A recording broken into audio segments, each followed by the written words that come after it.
Hey, I'm Ryan Reynolds. Recently, I asked Mint Mobile's legal team if big wireless companies are allowed to raise prices due to inflation. They said yes. And then when I asked if raising prices technically violates those onerous two-year contracts, they said, "What the f*** are you talking about, you insane Hollywood ass?" So to recap, we're cutting the price of Mint Unlimited from $30 a month to just $15 a month. Give it a try at mintmobile.com/switch. $45 upfront payment equivalent to $15 per month. New customers on first 3-month plan only. Taxes and fees extra. Speed slower above 40 gigabytes. See details. Hello, it's Neil Murdoch from Crawley in West Sussex here. Hello, Nolly, answer me this. I was listening to your podcast this week and the office cake debate, and it brought up some issues from our own office. There's a chap in our office who basically, when it's someone's birthday, the tradition is to bring in cakes for everyone to eat. However, when it's his birthday, he doesn't bring in cakes because he says he's a Jehovah's Witness and doesn't believe in birthday cakes or some such. However, when there are cakes available, he's the first one in munching them. So what's the politest way to tell him to go fuck himself? At the end of Dexter, will he kill or Alan, seriously, no spoilers. At the end of Breaking Bad, will Hold it there, Ollie. Answer me this, Helen and Ollie, answer me this. It's very interesting to ask listeners what things in this podcast really grab your imagination, and it seems that more imaginations of yours had been grabbed by last week's anonymous cupcake lady than ever before. It's gone mad on Twitter for Cupcake Lady. Many of you will rejoice to hear that Cupcake Lady has been back in touch. My God. She says, "Thanks for answering my cupcake dilemma. You made my day." That's all right. That's what we do here at Answer Me This. Day make. Yeah, we're the day makers. She says, "You were all spot on with your comments about Office Nemesis being an absolute basket case." What wonderful people we all are. Yeah, let's tease the woman with troubles. I went grocery shopping today and searched for the strawberry-filled cupcakes, but couldn't find them. Oh no, so this is the plan that Martin and I mooted, that you should go in with some of the strawberry-filled cupcakes and say that you'd made them. Now you can't. She says, "I spoke to a sales assistant and they informed me that those particular cupcakes were a summer special and have been discontinued." Oh dear. So I have hatched a brilliant plan. Okay. I'm going to ask Office Nemesis to bake me some strawberry swirl cupcakes for my birthday in November. Shazam. Not going to get any summer specials in November, not if she goes to every store in the land. And she's frozen them. Yeah, well, that's a good point, She might have Martin. bought a load and just stuck them in the freezer. Flaw in the plan. But yeah, or she might say to you, "Well, I thought strawberry swirl was a bit out of season, so I've made you pumpkin swirl." That's what she's going to do. She's going to Gotta say watch not out. all the ingredients in this ancient recipe that I work to are available in November. Fresh strawberries, are you kidding? Because it's seasonal. Yep. Yeah, that's what she'll say. Hello, it's Guy from Reading. Ollie, answer me this. Why do people think it is difficult to tie your own bow tie? It is, in fact, no harder than tying a regular tie. Why does it have this fiendish reputation as being a difficult thing to do? That's an interesting point, actually, because I've never had occasion to sport a bow tie, and yet I have assumed, because of the propaganda, that it is a real puzzle. Well, it's not that people think it's difficult per se, it's that they haven't been taught how to do it. Oh, so is that the thing? Because a lot of people have to wear ties as part of school uniform, they've been drilled into it in childhood, but bow ties, most schools, no. Exactly that, yeah. Right, okay. I mean, I'm sure driving a bus is the same level of difficulty as riding a bike. But if you learn to do it when you're 7, easy. Yeah, I know how to cycle. I don't know how to drive a bus, so I look at bus drivers and I think, oh, well, that would take me a week to learn how to drive that bus. Same with the bow tie. Yeah, I learned when I was 6 or 7 years old how to tie that school tie. Never had to do a bow tie. I also imagine that people who wear a bow tie frequently don't find it difficult to tie one. However, a lot of people only wear them on very special occasions, so they never really get the practice to be confident in their tying. Yeah, to the extent that it's actually a photo opportunity, isn't it? I mean, classic wedding shot, that, isn't it? Yeah, Groom putting on the bow tie. Or pre-ball or prom. In fact, I think when I was best man for my friend Ben's wedding, there was the shot of all of us, the best man and the ushers, putting on their bow ties. And I'm pretty sure it was staged. I'm trying to remember now, but Most wedding photos are, aren't they? I have a feeling Ben's mum actually had to put the bow tie on for me because I didn't know what I was doing. But there was the shot of us all, standing there in a row. Like opposite strippers. Yeah, exactly. Very much so. And if you'd seen the state of us, you'd be glad that we were the opposite. I've noticed an unwelcome new trend in tattoos of the tattooed bow tie. Oh. That is one that is very temporary. What if you're not going to a formal occasion? This is the thing. Can't take it off. Go here. Helen and Ollie, answer me this. Why is it that Bounty bars come in 2 pieces when Mars and Snickers and so on don't? I thought it might be to encourage you to eat one and save the other for later. But it can't be that, because I've just eaten 4. Also, it's very out of character for companies to discourage you from eating loads of it. Well, unless, of course, that product is aimed at women. Which I imagine is the case with Bounty, because it is horrible, isn't it? It does taste of coconut shampoo. I'm a woman and find it horrible, but I hate coconut. I like a Bounty bar. Well, you're a woman. You're Yeah. both feminine in many ways. What I was wondering is whether it's because a Bounty bar would be structurally unsound if it all came in one piece, because, you don't have a Soft. biscuit. Yeah. Yeah, it's soft, it's quite heavy, it's going to snap in half.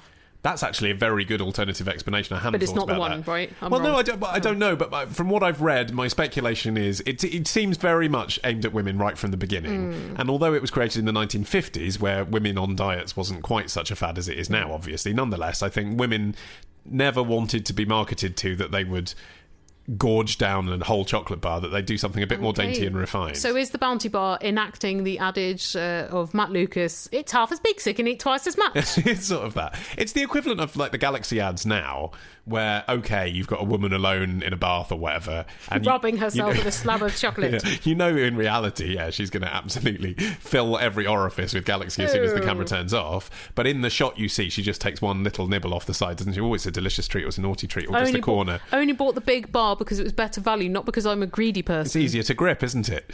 Not with tiny women's hands. So I think it might be that. I think it might be woman's chocolate bar, buy one and save it over. Get twice the value. So I think that's partly it, but I like your structural suggestion as well. And in fact, Mars tried to register with the Trademark Office of the European Union. They tried to patent the shape of a Bounty bar. Oh, come on. I know.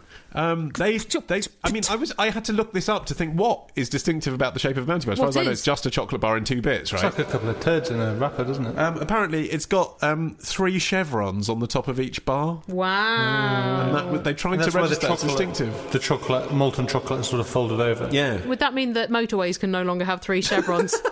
If they'd won, Mars would have rolled back years of road safety. The ruling said the allegedly distinctive characteristics, namely the rounded ends of the bar and the 3 arrows or chevrons on top of it, cannot be sufficiently distinguished from other shapes commonly used for chocolate bars. Aha, in your face. I wouldn't want to get Bounty in my face, it'd be horrible. Yeah, I know. Maybe that is why it comes in 2 parts, because you'll probably have realised you hate it before the end of the first one. And then you can give the other one away to a new victim. I'll have it. Here's another question of food. It's from Sam, who says, Helen, answer me this. Brie or Camembert?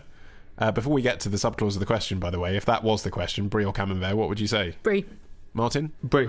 Yeah, I'd say Brie too. Really good Brie at our local cheese shop, Runny. 3 cheers for Brie. Brie cheers. But that's not the whole question. Oh. The whole question is, Brie or Camembert, what the hell is the difference? Not which do you prefer, what's the difference? That's a good question, because they do have very similar manufacturing processes and the taste is usually the same, although apparently a very good Camembert is a bit stronger than a Brie. I think Camembert's stronger as well, I almost think always. Camembert's more farmy. Brie's have got more of a creaminess to it. Okay. Well, Camembert's a bit runnier, I would say. The differences are 2. One is region. Brie is from Ile-de-France and Camembert's from Normandy. But the main difference is that Camembert is small. It's usually 4.5 inches in diameter, whereas Brie is usually made in wheels that are 9 to 17 inches across. Yeah, it can be huge. So maybe Camembert is stronger and runnier because smaller cheeses are going to ripen quicker. Larger surface area to volume ratio. I don't know about Camembert. I think it's one of those cheeses where it sort of loses for me. You get all the stinkiness but none of the pleasure. Like an evening with Martin. What? If you got a question, email your question to answer me this podcast at googlemail.com.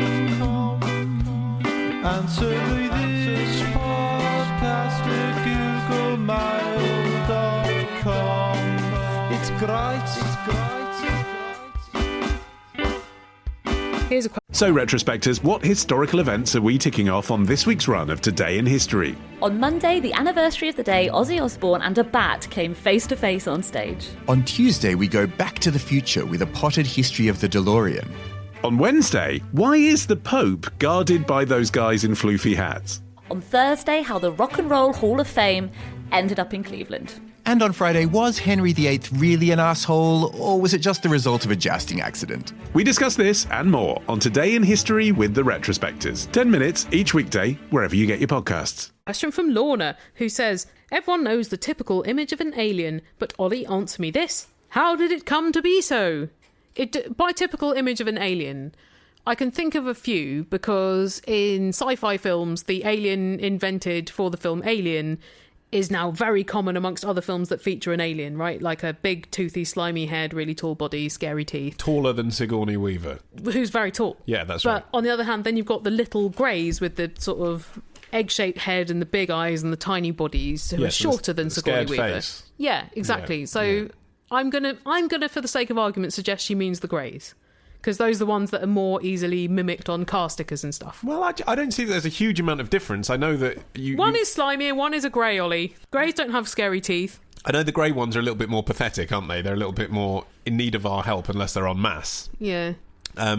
Whereas the big green ones you would run away from. They're not even that green, are they? They're more kind of brownish, maybe khaki, but they're not little green men, are they? It's a very specific designer. That's H.R. Geiger's conception. I think there's a lot more diverse aliens, but they're basically humanoid, aren't they? Most Exactly. aliens. This is the thing. I don't think they're all that different. I mean, I think the aliens in Alien are more based on reptiles, and the aliens, the grey ones that you're describing... They're more like fetuses. Exactly, yes. But they're all recognisable traits, aren't they, from the animal kingdom? They all represent in some way a reptile or a crustacean or an insect or a mammal. That's why it makes me so frustrated. When I see films that star aliens, I just lose interest as soon as I can see it, because I think, oh, that is familiar. Given that you can invent whatever you want, why did you go for that? Well, because actually human imagination only stretches so far. Like if for a start, it's more relatable, isn't it, to an audience if they can identify roughly that where the alien's brain would be, for example. If it has no brain, it's harder to feel scared of it unless it's a gas, in which case that's still a relatable thing. Whereas the chances are aliens who have managed to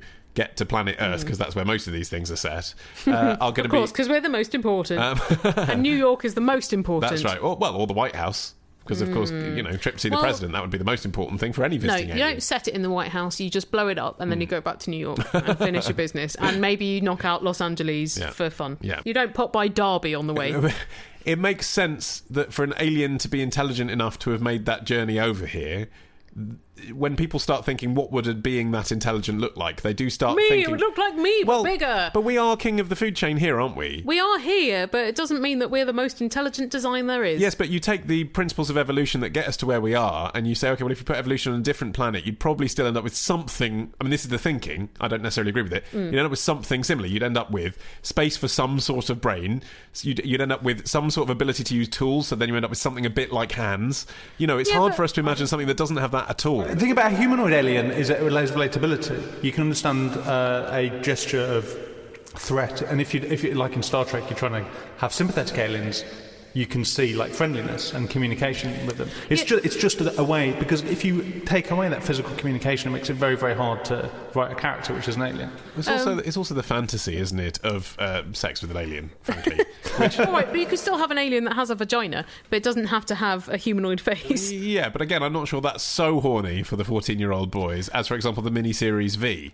I think if the woman she's in V, fit, isn't she? rather than being Brody's wife off Homeland, was just a big furry alien with a vagina, I like think in Starship Troopers. Yeah.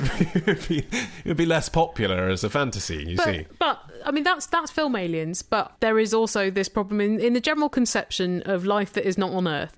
And it's not something that I have any particular interest in or that I fantasize about. But when they say things like, oh, there couldn't possibly be life on that planet because there's no water and the atmosphere is made of sulfur. I was like, based on us. We would have trouble, yes, breathing sulfur. But if your whole planet was made of sulfur, you'd probably adapt to be pretty sulfur-friendly, wouldn't you? Yeah, I think that's right. Like the thermophilic bacteria that occur around underwater volcanoes, and they realised that they can exist in very, very high temperatures and use a slightly different metabolism. That really surprised biologists when they found those, didn't they? I think the traditional, if you like, if we can call it that, shape of aliens that we all roughly know, like you say, a sort of egg-shaped face, basically. Yeah. That does seem to be a fairly recent thing. I know that in the fourth Indiana Jones film, Indiana Jones and the Kingdom of Bullshit, they did have scenes where there appeared to be cave paintings showing aliens to justify the denouement, which made absolutely no sense at all. Or to justify the whole film Prometheus, which made no sense at all. Yeah. I think, actually, it probably wasn't until really the invention of modern science fiction, was it, in the Victorian age? It wasn't really until then that people started thinking like this at all. Because I guess everything on Earth was such a scientific mystery that you didn't need to start worrying about what was happening on other planets. You didn't know whether the moon was inhabited. So to start thinking about what was happening in other solar systems and what other completely different beings in different natural orders would look like just actually wasn't even really a thing. I wonder if it's even possible to know who first came up with the kind of greys shape anyway, whether it was a popular illustration of a very old fanciful alien story, or whether someone did one of those mock photos and they thought, well, you can probably get a little child to look like one of these and get it to move around. That will freak people out. Well, I think ideas with this sort of thing inspire each other, don't they? And actually, we're probably still, if you think about it, in the midst of this development process happening because of so many of our films being about aliens and sci-fi and stuff, that actually, like I say, if it's only been around for the last 100, 150 years, really, then actually say, oh, this great tradition of aliens and how they look, well, we're still birthing that now.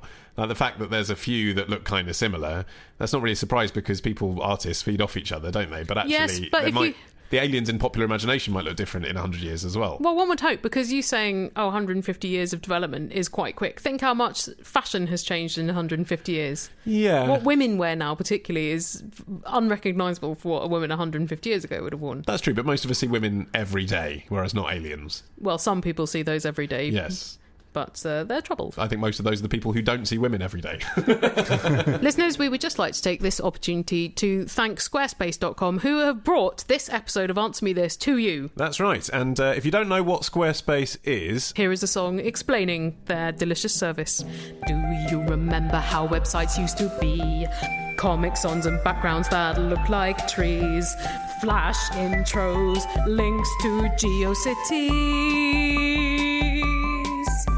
But now, thanks to Squarespace, your site needn't be crappy. They make great design easy, so everyone's happy. And on desktop phones and tablets, your site looks, well, snappy. So there you go. That's pretty much everything you need to know about Squarespace.com. Yes, right there. They have many templates for making your website look exquisite. It's very simple to use. There is customer service on the phone 24/7. And best of all, you can do a 2-week free trial. And then if you want to buy the Squarespace service, then in order to get 10% off, you just need to enter the code AMT9, as in Answer Me This 9. So go for it. You have nothing to lose. You start your trial and have a play. See what you think. Have a play. Just have a play. Where's the harm? Unless you set up a website like the one in this question from Anonymous, who says, my dad has an account on dogging.co.uk. It is not very well designed, I have to say. I'm sure that was set up with a rival platform. Which is a website where you can hook up with other adults. No one in my family knows about this except me. So, Ollie, answer me this. Do I just ignore this and carry on with normal life? Yes. Or should I tell someone like my mum? No. I've also been aware of emails my dad has been receiving, like, we should meet up. I admit... Because you're looking, aren't you? Because you're looking through his inbox. Well, Anon admits this whole thing was a result of me being nosy. Yeah. But it would be really difficult to tell someone. Yeah, so don't. It's obviously not good if your dad is cheating, if indeed that is what's happening, but you don't know that that's what's happening because this email was not designed for you to see. Some people might just be enacting various fantasies but not going through with them. Exactly. As a way to avoid going through with them. Exactly, because I imagine that quite a powerful fantasy is setting up a hookup and then not actually following through with it. But thinking in your brain, oh, I'm going to go and meet this. But yeah. I'm choosing the morally right thing by not doing this to my wife in secret. Exactly, but this woman is ready to do it with me. Or man.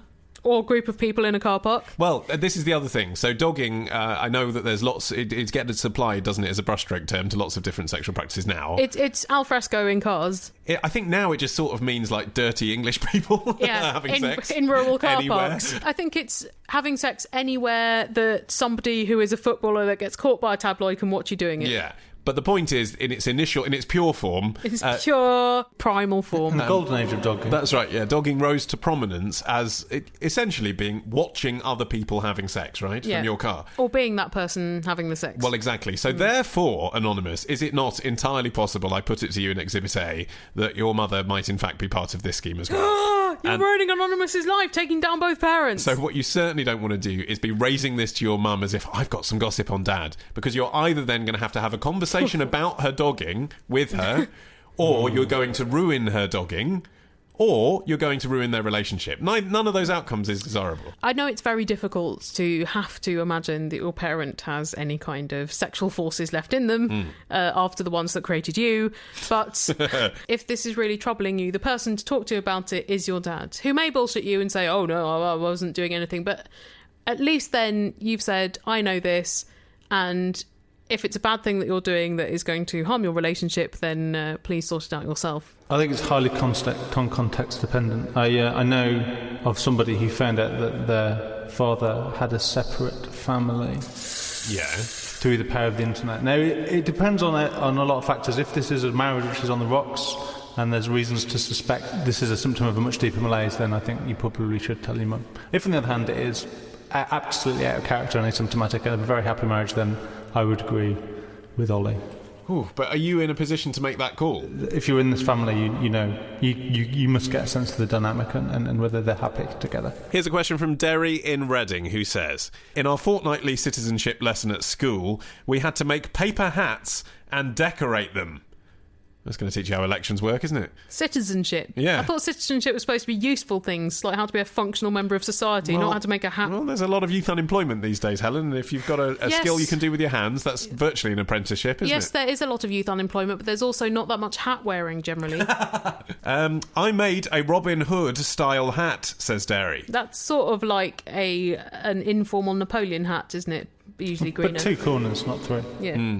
My teacher presented me with a packet of 40 coloured feathers and said I could stick on a feather for the authentic Robin Hood look. Authentic, being used loosely. Yeah, I think you'll find the definitive Robin Hood, Kevin Costner, does not wear a hat at all.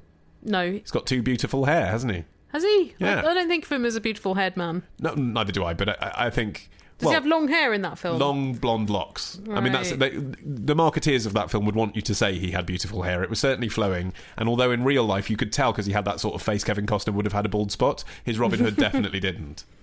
So this got me thinking, says Derry. Helen, answer me this. Where do commercial feathers come from? Is there perhaps a special farm where feathers are plucked from birds with the ability to quickly regrow their plumage? What a fanciful idea. Yeah, I do rather suspect it's just from dead birds, isn't it? They're killed for something else, am I right? Well, yes, okay. A lot of feathers are the byproduct of the poultry for eating industry, but there are some birds, like some types of geese or ducks, you can pluck their big feathers a few times before you kill them. Oh, really? Okay. And are they actually bred for the feathers, or are they still there really for the meat industry? I think all of the feathers are a byproduct. Yes, fair enough. So a lot of people disapprove of using any feathers apart from ones you'd found that had been naturally shed by a bird. But, in reality, if you're going to dress up in fancy dress and you go to your local party shop, or indeed you're a citizenship lesson teacher who has to kit up cheaply for a fortnightly lesson, you're likely to be going to a source where you've not been acting in such an ethical fashion, aren't you? I'd imagine that if you're getting feathers that have been dyed many different colours for crafting, they probably have been scalded off a chicken. Yeah. But better to use the feathers, isn't it, than kill the bird, eat the meat, and not use the feathers, I suppose. Yes, and some of the feathers come off birds that have been raised to lay eggs, and so they're around for long enough for you to gather their feathers many times. It's not like they're going to need them in that battery farm. I wonder if it's coincidence that feathers rose in popularity as a fashion item at roughly the same time that we saw the quill very much losing out its market share on the writing industry. Yeah. Because you would have had a lot of quill feathers knocking about, wouldn't you? It suddenly had to be repurposed into... I wonder if even Robin Hood only got his feather at the point where they had to start selling costumes with feathers in. My brother got a prize at school, which was a quill made out of gold. And that is just annoying, isn't it? Because it's something that has no sentimental value to him. It has no use. It has no value of beauty because it's just a quill pen made of gold. And yet it's quite an expensive thing. So melted down, it would have been better than the object. But you can't melt it down because it's a school prize. Yeah, I guess with school prizes, though, you've got a set budget, haven't you? They probably had 30 quid. They thought, what can we dip in gold? What do schoolboys love? Quills? Great. This will be the new FA Cup. But what, would he have liked a Sabutio football player dipped in gold He would have more. Yeah, that would have been better. I think a dog turd dipped in gold more. At least that would have been funny. Hello, I'm the monk out of 90s band Enigma. Helen, answer me this. Why, hey, oh,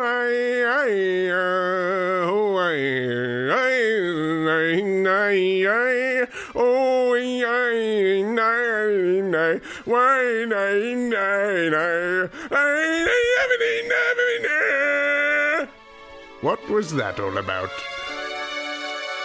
Here's a question from Beth from Leighton Buzzard, who says, I'm pregnant with my first child and at 5 days overdue could go into labour at any point. If I don't interrupt, how much of that song are you going to do? Da da da da. Yeah, where does it go after that? Beth continues. I downloaded your holiday album weeks ago and plan to listen to it during childbirth. Well, if you can get your childbirth done within an hour, then well done. In the hope that this will provide some amusing distraction from the pain. Or provide a different sort of pain. I don't mean to be less than positive, but I'm beginning to wonder, says Beth, whether the album alone will be enough. No, do you think so? It's the tool that women have been waiting for since the dawn of time to distract them from the agonies of Eve. But, Beth, by all means, please do give it a go, but please don't rate the album on iTunes on that basis. It didn't work as an epidural, 1 star. That's not fair. So, Helen, answer me this. What would you do to prepare for a scary, agonising and majorly life-changing event that could happen to you at any point within a 5-week window? Unfortunately, running away is not an option. In your condition. No. Well, I suppose there's no way that you can prepare for childbirth because I'm given to understand by everybody that's ever done it that you can neither prepare for parenthood or labour. And so I suppose reconciling yourself to that fact is a useful step for actually being prepared. Because I think if you have a rigid idea of what either of those things are going to be like, then you're going to be shocked. Yeah. Maybe disappointed. You're saying that like that's words of comfort, though, Helen. A lot of people would be plunged into existential crisis by that. Just try and keep the panic down, and maybe distraction is the best way. I've got 2 friends who are due to give birth in the next couple of weeks, and they seem to be distracting themselves by doing things that I think will get more difficult once there's a baby, like going to the cinema and going to the theatre. Yeah, but no one wants to break their water in a theatre, do they? You probably won't have given birth by the time the curtain falls. And make sure you sit in an exit, obviously. If that happened to you, though, would you flamboyantly go, oh my God, the waters are broken in the middle of the theatre because it's your only opportunity to do it and everyone would understand? Well, or would you try and be really discreet? I have no first-hand experience, but I am led to understand that the actual breaking of the water is not how television and film portray it, and it can happen way before you start actual labour, or it can happen during labour and you barely even notice it often, but it's not this kind of sudden seismic start in most cases, I gather. The flip side of accepting what you were saying, that you will never be able to prepare for it, really, is that you embrace the fact that you won't be able to prepare for it and just try and really enjoy the fact that you haven't got a baby at the moment. Oh yeah, now it's time to go out drinking, staying up late. Yeah. I think also lining up a lot of box sets that you can watch in the middle of the night while the baby is feeding. That's an idea. Like think, ooh, what do I really want to watch? And make sure it's ready, because when you're tired and bleary, you might not want to have to shuffle around looking for it. Yeah, I mean, actually, looking at purely from a box set point of view, having a baby is great. I look at every life event. What's the best box set to distract myself from this life event? But having a baby's great because the baby's not really conscious of the swearing and the sex and the violence at first. No. So you've got at least a year there where you don't need to worry about psychologically impacting it, and you have it clung onto your breast and be watching the most vivid HBO show. You're absolutely fine. Yeah, good plan. So get them in. Get the grisly stuff in that you're not going to be able to watch. Yeah. Once they're sort of more conscious. True Blood, for instance. Yeah, True Blood. I don't know if you want something biting your nipple whilst you're watching True Blood. Good point. Yeah. Well, with that, we have reached the end of this week's episode of Answer Me This. And if you would like to contribute to the show in future weeks, then all the details about how you can send us a question can be found on our website. AnswerMeThisPodcast.com. And listeners, we will be taking next week off, like a little half term in this semester of Answer Me This, but you can keep yourself amused by perusing our archive at AnswerMeThisPodcast.com/classic, or our albums at /albums. There's a lot there to keep you busy. Plenty. And if you're asking why are we taking this week off, what exciting thing are you doing? I refer you to the early work of Billy Piper. It's just because we want to. So we'll be back in 2 weeks. Please join us then. Bye!